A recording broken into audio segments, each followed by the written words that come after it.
बागकामाचा छंद जोपासत असताना ह्या इवल्या इवल्या रोपांना मोठं करताना, त्यांची काळजी घेताना, त्यांचं संगोपन करताना एक प्रकारे आपण ह्या रोपांचं संगोपनच करत असतो. त्यांना आवश्यकतेनुसार खत पाणी देणं, त्यांच्या बाह्य आणि अंतर जे काही उपद्रवी जीव आहेत त्यांपासून त्यांचं रक्षण करणं. आणि जेव्हा असं आपण त्यांचं संगोपन करू लागतं त्यावेळेला हळूहळू या इवल्याच्या रोपांच्या पानांच्या हालचालींवरूनच आपल्या लक्षात येऊ लागतं की आपल्या रोपांना पाणी देण्याची गरज आहे का, खतं द्यावी लागतील का, किंवा आपल्या रोपांना काही त्रास होतो आहे का. या आधीच्या व्हिडिओच्या माध्यमातून आपण आपल्या रोपाच्या पानांच्या हालचाली आपल्याला काय सांगतात हे जाणून घेतलं. कारण ही माहिती आपल्याला जर नसेल तर आपल्या रोपाला आजार एक आणि उपचार एक असं कळत नकळतच्या चुका आपण करू शकतो. जेव्हा एक नवजात बालक जन्माला येतं ते बोलू शकत नाही, पण आई जसं लाडाने प्रेमाने आपल्या बाळाचं संगोपन करू लागते तेव्हा बाळाच्या केवळ हालचालीवरूनच आईच्या लक्षात येऊ लागतं की बाळाला दूध द्यायचं आहे का, पाणी द्यायचं आहे का, किंवा बाळाला भूक लागली आहे का, बाळाला कसला त्रास होतो आहे का. तसंच ह्या रोपांच्या हालचालींवरून, या रोपांच्या पानांच्या हालचालींवरूनही आपल्या लक्षात येतं की आपल्या रोपांना खतं द्यावी लागणार आहेत का, पाण्याची आवश्यकता आहे का, किंवा आणखी कुठला त्रास होतो आहे का. आपल्या बागेतील रोपांची काळजी घेताना, त्यांचं व्यवस्थित संगोपन करताना एक गोष्ट प्रामुख्याने आपल्या लक्षात आली आणि ती म्हणजे आपल्या रोपांच्या उत्तम वाढीसाठी त्यांना पोषक तत्वांची आवश्यकता असते. ऑक्सिजन, कार्बन डायऑक्साईड, हायड्रोजन ह्यांची तर प्रामुख्याने आपल्या रोपांना गरज असते. आणि ह्यांचा प्रादुर्भाव जर झाला तर आपली रोपं जगूच शकणार नाहीत. यासाठी आपल्या रोपांना व्यवस्थित सूर्यप्रकाश, स्वच्छ सूर्यप्रकाश मिळेल अशा ठिकाणी आपण ठेवणं गरजेचं असतं. हवेतून आपले रोपं कार्बन डायऑक्साईड शोषून घेऊन ऑक्सिजन बाहेर सोडत असतात. आणि आपण आपल्या रोपांना जे पाणी देतो, आता तुम्हाला माहितीच आहे की पाण्याचं जे समीकरण आहे ते H2O. H2 म्हणजे हायड्रोजन, H2O. तर आपण जेव्हा पाणी देतो तेव्हा आपल्या बागेतील रोपांना आपसुकच हायड्रोजन पाण्यामधून मिळत असतो. ऑक्सिजन, कार्बन डायऑक्साईड आणि हायड्रोजन ह्यांचा जर प्रादुर्भाव झाला तर आपली रोपं जगू शकत नाहीत. तसंच आपल्या रोपांच्या उत्तम वाढीसाठी 16 पोषक तत्वांची आवश्यकता असते. ह्याचीही माहिती आपण ह्यापूर्वीच्या व्हिडिओमधून जाणून घेतलेली आहे. प्रथम पोषक तत्व, द्वितीय पोषक तत्व, सूक्ष्म पोषक तत्व अशी 3 प्रकारची 16 पोषक तत्वांची आपल्या रोपांना आवश्यकता असते. आज या व्हिडिओच्या माध्यमातून आपण प्रथम पोषक तत्वांची आपल्या रोपांना आवश्यकता असते त्यात नायट्रोजन, पोटॅशियम आणि फॉस्फरस यांचा समावेश होतो. हवेमध्ये नायट्रोजन खूप मोठ्या प्रमाणामध्ये असतो, पण आपल्या बागेतील रोपं हवेतून नायट्रोजन शोषून घेऊ शकत नाही आणि त्यामुळेच आपल्या रोपांना व्यवस्थित नायट्रोजन मिळावा म्हणून आपल्याला तो मातीमधून त्यांना द्यावा लागतो. आता आपल्याला तर माहीतच आहे की जेव्हा पाऊस पडतो तेव्हा रोपांना जास्त पाण्याची गरज नसते आणि पावसामध्ये रोपं अगदी हिरवीगार दिसतात. तर असं का, तर पावसाच्या पाण्यामध्ये नायट्रोजन मुबलक प्रमाणामध्ये असतो. पावसाचं पाणी आपल्या रोपांसाठी एक वरदानच आहे. आपल्या बागेतील रोपाच्या सुरुवातीच्या वाढीसाठी नायट्रोजनची भरपूर आवश्यकता असते. म्हणूनच अगदी कुठल्याही प्रकारचं रोप जरी असलं तरी त्याच्या सुरुवातीच्या वाढीसाठी नायट्रोजनचीच आवश्यकता असते. नायट्रोजनमुळे रोपांना नवीन फुटवे, फुलं, फळं अगदी भरपूर प्रमाणात येतात. जितके पानं व नवीन आलेली फुटवे, म्हणजे जे काही नवीन फुटवे येतात, आता हे जे आहे हे बघू शकता नवीन फुटवा आहे. ही जी कवळी पानं आहेत त्याला म्हणतात फुटवा, ही कवळी पानं. तर भरपूर पानं आणि नवीन आलेले फुटवे यामुळे प्रकाश संश्लेषणाची क्रिया व्यवस्थित होते. आणि प्रकाश संश्लेषणाची क्रिया व्यवस्थित झाल्यामुळे आपली रोपं सुदृढ होतात. प्रकाश संश्लेषणाची क्रिया योग्य पद्धतीने आणि व्यवस्थित झाल्यामुळे पानांचा आकार मोठा होतो. पानांचा आकार मोठा होऊन आपले रोप देखील घनदाट होते. नायट्रोजनमुळे मातीमध्ये प्रोटीन्सचे प्रमाण वाढते आणि यामुळे माती, म्हणजे आपली ही जी फुलझाडं असतात ना, यांना ॲसिडिक माती भरपूर आवडत असते. आणि मातीमध्ये जर प्रोटीन्सचे प्रमाण वाढले तर माती ॲसिडिक बनते. आणि त्यामुळेच झाडाच्या उत्तम वाढीसाठी आपल्याला आपल्या रोपाला नायट्रोजन देण्याची आवश्यकता असते. आता आपण आपल्या रोपांना जे कंपोस्ट देतो त्यात आपण शेणखताचा, गांडूळ खताचा वापर करतो. तर शेणखतामधून आपल्या रोपांना भरपूर प्रमाणात नायट्रोजन मिळण्यास मदत होते. पण इवल्या रोपांना नायट्रोजन अजिबात देऊ नये. कारण रोपं जेव्हा लहान असतात, अगदी सुरुवातीची जी रोपं असतात, ह्या रोपांना जर आपण, ह्या इवल्या रोपांना जर आपण शेणखत दिलं तर मातीमध्ये उष्णता, कारण शेणखत हे उष्णतावर्धक आहे आणि उष्णता वाढल्यामुळे आपल्या रोपांना त्रास होऊ शकतो. त्यामुळे जेव्हा रोपं अगदी लहान असतात तेव्हा शेणखत देऊ नये. रोपं थोडी मोठी झाल्यावर आपण शेणखताचा वापर करू शकतो. आता रोपांना जर नायट्रोजनची कमतरता भासली तर रोपाची पानं लहान होतात. म्हणजे काय, तर पानाचा आकार लहान होतो. नवीन येणारे जे कवळे फुटवे असतात ना, तेही लहान आकाराचे येतात. येणाऱ्या फांद्या अगदी पातळ दिसतात. हां, पण आपल्या रोपांना नायट्रोजन देत असताना, म्हणजे आपल्या रोपांना आपण नायट्रोजन व्यवस्थित मिळावा म्हणून आपण जी काही खतं देणार ती सारखी नायट्रोजनयुक्त खतं देऊ नयेत. कारण नायट्रोजनयुक्त खतं जर जास्त झाली तरीही रोपांना त्रास होऊ शकतो. अशा वेळेला रोपांमध्ये जीव नसल्यासारखे दिसते. रोपं अगदी मरगळल्यासारखी दिसतात आणि मग त्यांच्यामध्ये शक्तीच उरत नाही बाह्य किंवा अंतर उपद्रवी जीवांपासून आपला बचाव करण्याची. आता आपण एखादं लहान रोप लावतो ना, त्यावेळेलाही शेणखताचा वापर करू नये. कारण शेणखत उष्णतावर्धक आहे. हे इवलंसं रोपटं आपण जेव्हा रिपोर्ट करणार आणि जर आपण त्यात शेणखत घातलं तर तयार होणाऱ्या उष्णतेमुळे रोप व्यवस्थित आपली वाढ करू शकणार नाही, त्याला त्रास होऊ शकतो. प्रथम पोषक तत्वामध्ये दुसऱ्या नंबरवर येते ते फॉस्फरस. फॉस्फरसमुळे झाडाची वाढ योग्य पद्धतीने होते. फुलं बनवणं व फुलांपासून फळं बनवण्याचं काम फॉस्फरस करतं. फॉस्फरसमुळे आपल्या झाडांच्या मुळांमध्ये ताकद येते व झाडाच्या वाढीसाठीही फॉस्फरस मदत करते.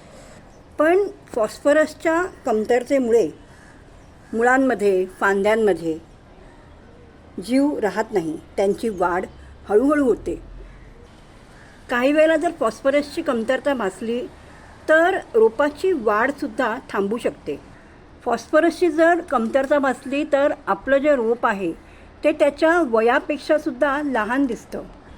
आता तुम्ही बघू शकता की पानं ही हिरवीगार आहेत ना, पण जर फॉस्फरसची कमतरता भासली तर रोपांच्या पानामध्ये एक निळसर रंगाची छटा दिसून येते, ज्यामुळे प्रकाशसंश्लेषणाची क्रिया व्यवस्थित होत नाही. आणि प्रकाशसंश्लेषणाची क्रिया व्यवस्थित झालीच नाही तर झाडाला व्यवस्थित अन्नपदार्थ मिळू शकणार नाही. आता हे जे आहे ना, हे रॉक फॉस्फेट आहे. हे माझ्याकडे रॉक फॉस्फेट आहे आणि हे जे आहे हे बोनमील आहे. हे बोनमील आहे. मेलेले जे प्राणी किंवा पक्षी असतात त्यांच्या हाडांवर एक विशिष्ट प्रोसेस करून बोनमील बनवलं जातं. आता रॉक फॉस्फेट आणि बोनमील इथून पुढे जेही व्हिडिओ आपल्या चॅनलवर उपलब्ध होतील त्यावेळेला त्या व्हिडिओच्या मार्फत तुम्हाला या सर्व खतांची माहिती व्यवस्थित मिळू शकेल. तर हे जे रॉक फॉस्फेट आणि बोनमील आहे हे फॉस्फरसचे अगदी महत्त्वाचे स्रोत आहे. यामुळे मातीमध्ये मिसळल्यास आपल्या रोपांना व्यवस्थित फॉस्फरस मिळण्यास मदत मिळते. आता प्रथम पोषक तत्वामध्ये नायट्रोजन, फॉस्फरस, यानंतर येतं पोटॅशियम. पोटॅशियममुळे जी फळझाडं असतात त्यांना जी फुलं येतात ना त्यांचा आकार मोठा होतो, फळं मोठ्या आकाराची होतात. तसेच पानांचा आकारही मोठा होतो. पानं गडद हिरव्या रंगाची आणि चमकदार होतात. पानं गडद हिरव्या रंगाची असल्यामुळे आपलं रोप सुदृढ आहे आणि सुदृढ रोपामुळे प्रकाश संश्लेषणाची क्रिया व्यवस्थित होते. पोटॅशियममुळे आपल्या रोपाची रोगप्रतिकारशक्ती वाढते. आपण आपल्या रोपांवरती जो काही स्प्रे करतो ना, जे काही औषधांचा फवारा मारतो त्यांना शोषून घेण्यासाठी, आपल्या रोपांना हा जो कीटकनाशकाचा फवारा आहे तो शोषून घेण्यासाठी पोटॅशियमची भरपूर मदत मिळते. तसेच पोटॅशियममुळे आपल्या रोपाची रोगप्रतिकारशक्ती वाढते. त्यामुळे आपण मातीमध्ये सुद्धा आतून जी काही उपद्रवी जीव त्रास देतात त्यांचा बचाव करण्यासाठी जे काही औषध घालतो किंवा आपल्या रोपांना व्यवस्थित पोषक तत्व मिळावी म्हणून जे काही कंपोस्ट खतं देतो तर त्यांना शोषून घेण्याची ताकद पोटॅशियममुळे आपल्या रोपांमध्ये जास्त प्रमाणात वाढण्यास मदत होते. आता आपल्याला माहिती आहे की ऋतू बदलत असतात, वातावरणामध्ये बदल होत असतो. कधी थंड वातावरण, कधी अगदी गरम वातावरण, तर कधी दमट.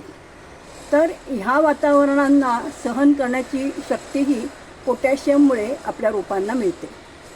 तसेच आपल्या रोपाची उत्तम वाढ व्हावी, त्यांना भरपूर प्रमाणात नवनवीन फुटवे यावेत, नवनवीन फांद्या याव्यात म्हणून आपण त्यांना नायट्रोजन आणि फॉस्फरस देत असतो. तर पोटॅशियममुळे त्यांचीही गुणवत्ता वाढण्यास मदत होते. पण जर पोटॅशियमची कमतरता भासली तर आपल्या रोपाची पानं अशी हिरवीगार दिसत नाहीत. त्यांच्यामध्ये एक लालसर रंगाची छटा येते आणि पानं जर हिरवीगार असली तरच प्रकाश संश्लेषणाची क्रिया व्यवस्थित होते. पण जर पानांमध्ये अशी लालसर छटा आली तर प्रकाश संश्लेषणाची क्रिया कशी व्यवस्थित होईल? त्यामुळे आपलं रोपही सुदृढ होऊ शकत नाही. त्याला येणारी फळं फुलंही कमी प्रमाणामध्ये येतात. पण पोटॅशियम कितीही उपयोगी असलं, रोपांच्या वाढीसाठी कितीही आवश्यक असलं तरीही ते योग्य प्रमाणात देणं गरजेचं असतं. कारण कळत नकळत जर आपण पोटॅशियम जास्त प्रमाणात दिलं आपल्या रोपांना तर झाडाची म्हणजे ही जी आपली रोपाची पानं असतात ना, ही बघा तुम्हाला असं दाखवलं होतं, हे थोडं डॉर्मेन्सी चालू आहे आणि तब्येत बरी नसल्याकारणाने थोडं रोपांकडे व्यवस्थित लक्ष दिलेलं नाही आहे. तर तुम्हाला बघण्यासाठी ते सोपं पडेल. पानं ना अशी पोटॅशियमची जर कमतरता भासली तर अशी करपल्यासारखी दिसतात. आता थोडंसंच त्यांनी मला दाखवलं आहे, त्यामुळे रोपांना आता कालच मी खतं वगैरे दिलेली आहेत व्यवस्थित. तर पोटॅशियम जर व्यवस्थित मिळाला नाही तर पानं अशी थोडी करपल्यासारखी होतात. तसंच ती पुढच्या बाजूंनी अशी वळल्यासारखी होतात. त्यामुळे आपल्या रोपांना व्यवस्थित पोटॅशियम मिळावं म्हणून आपण बागकाम अगदी सहज आणि सोप्या पद्धतीने पण उपयुक्त असं बागकाम करत असताना आपल्या घरातून, आपल्या स्वयंपाकघरातूनच सहज काही पदार्थ उपलब्ध होतात ज्यांचा आपण खतं म्हणून, कीटकनाशक म्हणून आपल्या रोपांसाठी वापर करू शकतो. आता फळांमध्ये आपण सर्रास आपल्या घरात, सगळ्यांच्याच घरात केळी खाल्ली जातात. केळी खाऊन झाल्यावर आपण त्याची सालं फेकून देतो. पण ही सालं फेकून न देता 3 दिवस ती आपण साध्या पाण्यामध्ये भिजत घालायची. 4थ्या दिवशी हे द्रावण गाळणीच्या सहाय्याने गाळून घेऊन त्यात दुप्पट जितकं द्रावण तयार झालेलं आहे त्याच्या दुप्पट साधं पाणी मिसळून आपण लिक्विड खत म्हणून आपल्या रोपाला दिल्यास योग्य प्रमाणात पोटॅशियम मिळण्यास मदत मिळते.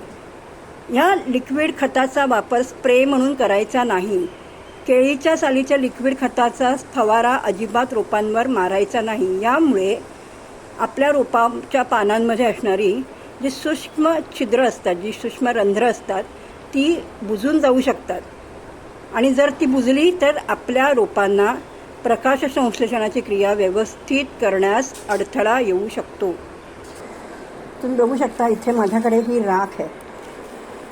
लाकडाची राख, लाकडाच्या राखेचाच वापर करायचा, पण ते लाकूड रंगीत नसावं. रंग कारण त्याच्यामध्ये मग केमिकल जाऊ शकतं. हल्ली सरास प्रत्येकाच्या इथेच, अगदी तुम्ही गावच्यासारख्या ठिकाणी राहत असाल तर चुलीमध्ये लाकडं आपण जाळतो, पण मुंबईत लाकडाच्या कोळशांची राख सरास हल्ली जिकडे तिकडे डोशाच्या गाड्या लागतात. मी सुद्धा ही राख माझ्या कॉलनीमध्ये एक डोसेवाला आहे त्याच्याकडनंच घेऊन येते. तर ते लाकडी कोळसा जाळत असतात. तर ही राख आणून आपण व्यवस्थित ती चाळून घ्यायची आणि मग अर्धा चमचा राख महिना किंवा 2 महिन्यातून एकदाच आपण मातीमध्ये मिसळल्यास पोटॅशियम व्यवस्थित आपल्या रोपांना मिळू शकतो. आता आपल्या रोपांना ऑर्गॅनिक म्हणजे घरगुती खतांमधूनच नायट्रोजन, पोटॅशियम आणि फॉस्फरस मिळावा म्हणून जसं मी आता म्हटलं की आपल्या स्वयंपाकघरातूनच असे काही पदार्थ सहज उपलब्ध होतात ज्यातनं आपल्या रोपांच्या वाढीसाठी आवश्यक असणारी पोषक तत्व आपण त्यांना सहज देऊ शकतो. आता आपण सकाळ संध्याकाळ आपल्या प्रत्येकाच्याच घरातून चहा बनतो. तर ही धुवून सुकवलेली चहा पावडर आहे. चहा पिऊन झाल्यावर आपण चहा गाळून घेतल्यावर जी चहा पावडर उरते ती फेकून देतो. पण ती चहा पावडर 3 ते 4 साध्या पाण्यातून धुवून काढायची. त्याच्यामध्ये साखरेचा अंश उरता कामा नये. ती व्यवस्थित धुवून काढल्यावर ही अशा पद्धतीने व्यवस्थित सुकवून घ्यायची आणि रोपांच्या मातीत मिसळायची. यामुळेही आपल्या रोपांना सहज नायट्रोजन, पोटॅशियम आणि फॉस्फरस मिळण्यास मदत मिळते. तसेच जेवण करताना कांदा लसणाच्या सालींचाही आपण वापर करतो. या सालीही आपण अशा पद्धतीने स्टोअर करून ठेवू शकतो.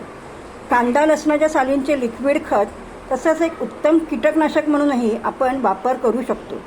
तर ज्यांच्याकडे जर कुठलं कीटकनाशक वगैरे नसेल तर तुम्ही कांदा लसणाच्या साली फेकून न देता त्या अशा व्यवस्थेत आपण स्टोअर करून ठेवू शकतो. ते 3 दिवस साध्या पाण्यात भिजत घालायच्या.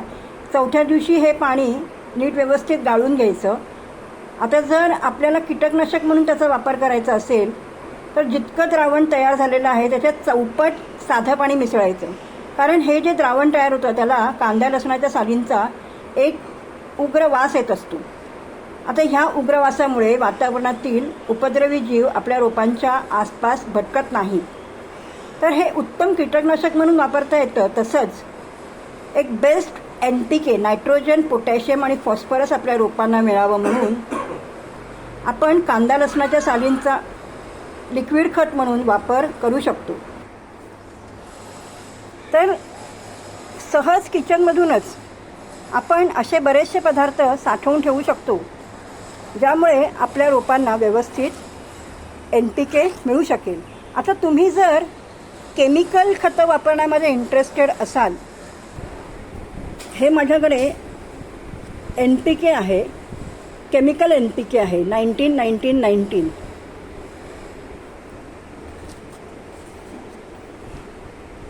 NPK 19-19-19 म्हणजे बॅलन्स NPK. ह्याच्यामध्ये नायट्रोजन, पोटॅशियम आणि फॉस्फरसचं समप्रमाण असतं. हे केमिकल असल्यामुळे आपण फक्त मी एवढाच पाव चमचाच 1 लिटर पाण्यामध्ये विरघळवून एकतर त्याचा फवारा रोपांवर करायचा किंवा आपण खतं म्हणून मातीमध्ये मिसळू शकतो. अपेक्षा करते आज दिलेली माहिती आपल्या सर्वांना नक्कीच आवडली असेल. जर मी संपूर्ण माहिती देत बसले तर व्हिडिओ फार मोठा होऊ शकतो. यासाठी पार्टमध्ये आपण रोपांच्या वाढीसाठी आवश्यक असणाऱ्या पोषक तत्वांची माहिती करून घेऊया. आज आपण प्रथम पोषक तत्व जसं नायट्रोजन, पोटॅशियम आणि फॉस्फरस यांची आपल्या रोपांना कशी आवश्यकता असते, त्यांची कमतरता भासली तर आपल्या रोपांना कसा त्रास होऊ शकतो, ऑर्गॅनिक NPK देण्यासाठी आपण आपल्या स्वयंपाकघरातूनच सहज उपलब्ध होणाऱ्या वस्तूंचा कसा वापर करू शकतो याची माहिती करून घेतली. पुढच्या व्हिडिओमधून आपण द्वितीय पोषक तत्व आणि सूक्ष्म पोषक तत्वांबद्दल माहिती करून घेऊ. व्हिडिओ बघून झाल्यावर नेहमीप्रमाणे एक छोटीशी कमेंट करा. लाईक करायला अजिबात विसरू नका आणि अजूनही जर चॅनलला सबस्क्राईब केले नसेल तर सबस्क्राईब करून शेजारी दिलेलं बेल आयकॉन नक्की क्लिक करा. थँक्यू.